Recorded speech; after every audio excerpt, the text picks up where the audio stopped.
जैसे कि last episode में हमने देखा कि जाओ फान और सीनियर लू जब नीचे गिर गए थे तो उन्हें वहाँ बाग यू और उसकी आंट दिखी थी और उन दोनों ने इन पर हमला कर दिया था। लेकिन तभी वहाँ एक बड़ा सा स्नेक मॉन्स्टर आकर इन सभी पर हमला कर देता है। जाओ फान अपने मैजिकल वेपन से बचने की कोशिश करता है, लेकिन वो मॉन्स्टर इतना शक्तिशाली था कि वो उसको उसके मैजिकल वेपन के समेत दूर फेंक देता है। जाओ फान वहाँ से भागने की कोशिश करता है और फिर मौका पाकर काउंटर अटैक करता है, लेकिन उसका कोई भी अटैक मॉन्स्टर पर असर नहीं कर रहा था। भाग्यू और आंट भी वहाँ आकर मॉन्स्टर से लड़ने की कोशिश करती है और सिस्टर लू अपनी तलवार से उसके ऊपर छोड़कर उसके काटने की कोशिश करती है, लेकिन उसकी मोटी चमड़ी को कोई असर नहीं हो रहा था। इसलिए भाग्यू और सीनियर लू एक एक साइड से उस पर एक साथ हमला करती है, लेकिन वो मॉन्स्टर अपनी एनर्जी से उन दोनों को दूर फेंक देता है। जाओ फान सीनियर लू को गिरने से बचाता है और आंट भाग्यू को गुस्सा आ जाता है और फिर वो मॉन्स्टर के पास जाने लगती है, लेकिन उसकी आंट उसे रोककर कहती है कि कुछ भी जोश में आकर ऐसा मत करो जिससे बाद में पछताना पड़े। जाओ फान घायल हुई सीनियर लू को गोद में उठाकर अपने मैजिकल वेपन का यूज करके वहाँ से उड़कर भागने लगता है, लेकिन मॉन्स्टर उसे गिरा देता है। इसलिए जाओ फान सीनियर लू को एक पत्थर के पीछे बैठाकर खुद मॉन्स्टर से लड़ने जाता है और अपने मैजिकल वेपन का यूज करके उसका ध्यान अपनी तरफ खींचता है। भाग्यू भी मॉन्स्टर को मारने के लिए आंट के मना करने पर भी आगे बढ़ती है और जाओ फान अपनी सूझबूझ और अपने मैजिकल वेपन का इस्तेमाल करके मॉन्स्टर को दर्द देने में कामयाब हो पा रहा था।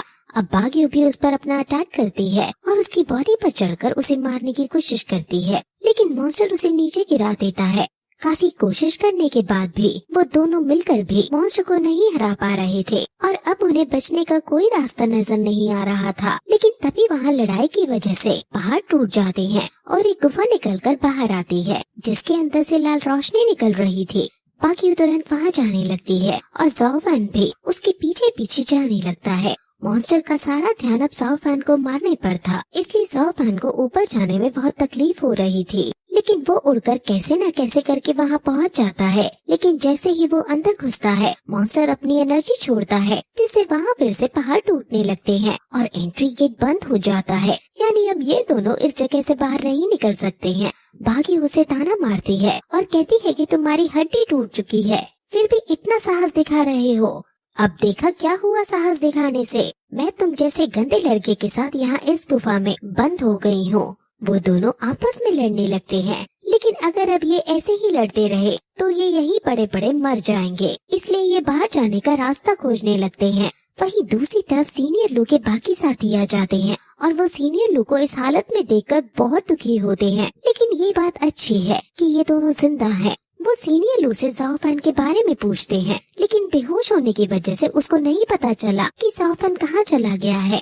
सभी लोग आसपास जाओ फान को खोजने लगते हैं। आज ये सब छुपकर देख रही थी।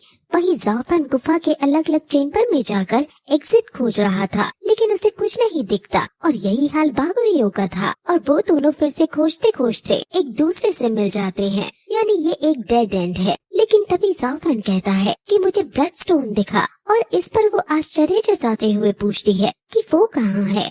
वो दोनों फिर ब्लड स्टोन की तरफ जाने लगते हैं और वहाँ जाने पर एक लाल झरना था जिसके बीच में कई सारे ब्लड स्टोन हैं। ये कैसे बहते हुए खून की तरह लग रहा है और फिर वो उस पानी को देखने लगती है और जैसे ही वो पानी को हाथ लगाती है वहाँ एक हलचल होती है, जिससे उनके नीचे की जमीन टूट जाती है और वो एक नीचे वाली गुफा में पहुँच जाते हैं और वहाँ उन्हें एक गेट मिलते हैं, जिसे खोलकर वो दूसरे चेम्बर में जाते हैं। ये जगह ब्लीडिंग होल है और इसको देखकर ऐसा लगता है मानो यहाँ काला जादू प्रैक्टिस किया जाता हो। जाओ फान को ब्लड होल के बारे में कुछ नहीं पता है, इसलिए बाकुई बताती है कि 800 साल पहले एक आदमी था जिसने पूरी दुनिया को हिला दिया था। वहाँ फिर वो एक कंकाल को देखते हैं और वो बताती है कि ये वही एंशिएंट ओल्ड मैन है। ये 800 साल पहले ब्लड रिफाइनिंग हॉल का सुजेरियन था और इसे अपने टाइम का सबसे ताकतवर योद्धा माना जाता था। ये ब्लड रिफाइनिंग होल है और यहाँ पर इनका सारा खजाना रखा जाता है। अब जाओ फान मॉन्स्टर से लड़ते लड़ते काफी घायल हो गया था और अब तक जो वो टिक पा रहा था वो बस कैसे न कैसे करके टिका हुआ था। अब वो कमजोरी की वजह से बेहोश हो जाता है।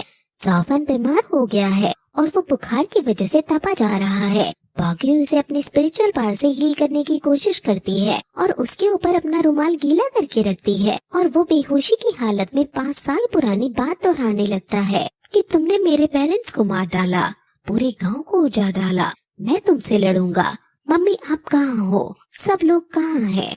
वो इस ड्रामा से शायद अब तक बाहर नहीं निकल पाया है और ये सब देखकर बागुई को बहुत ज्यादा बुरा लगता है। जाफन को बुखार की वजह से काफी ठंड लगने लगती है और वो कपकपाता हुआ बेहोश हो जाता है। बागुई उसके ऊपर लिपट जाती है और उसे गर्मी पहुंचाने की कोशिश करती है और उसे कहती है कि मैं तुम्हारे साथ हूँ, तुम डरो मत। वहीं बाहर वो लोग जाफन को काफी ढूंढते हैं लेकिन उन्हें नहीं पता चलता कि जाफन आखिर कहाँ है। अब सीनियर ज़ेंग कहता है कि शायद जाफन अब हमारे बीच नहीं रहा है, अब शायद हमारे लिए यही अच्छा होगा कि हम वापस चले जाएं और इस सब की खबर मास्टर को दें। सीनियर लू को ये सुनकर बिल्कुल अच्छा नहीं लगता और वो कहती है कि मैं अकेले ही जाफन को खोज निकालूंगी। मॉन्ग भी अब उसे समझाने की कोशिश करते हैं कि जो आया है उसे एक न एक दिन जाना ही पड़ता है। सभी सीनियर लू को वापस चलने को कहते हैं लेकिन वो अपने डिसीजन पर अड़ी रहती है कि वो जाफन को खोज के रहेगी। वो याद करती है कि कैसे जाफन ने उसे हर बार बचाया था। असल में सीनियर लू के मन में जाफन के लिए शायद फीलिंग्स है। वही बेहोश हुए जाफन की अब आँख खुलती है और वो पूरी तरह से ठीक हो चुका था, यानी बागुइयों को हील करने का काम आ गया है। वही बागुइयों का खाना खाने का बैग पड़ा था जो कि खाली था। असल में उसने बेहोश हुए जाफन को ठीक करने के लिए सारा खाना खिला दिया है। जाफन फिर आसपास की जगह को देखने लगता है और वहाँ तभी एंशिएंट ओल्ड घोस्ट की बॉडी आकर गिर जाती है। जाफन डर जाता है लेकिन फिर उसे उठाकर उसकी सही जगह पर रख देता है। लेकिन जैसे ही वो ऐसा करता है वो कंकाल पूरी तरह से टूट जाता है और बागुइयों की आंखें खुल जाती हैं और वो जगह अब गिरने लगती है।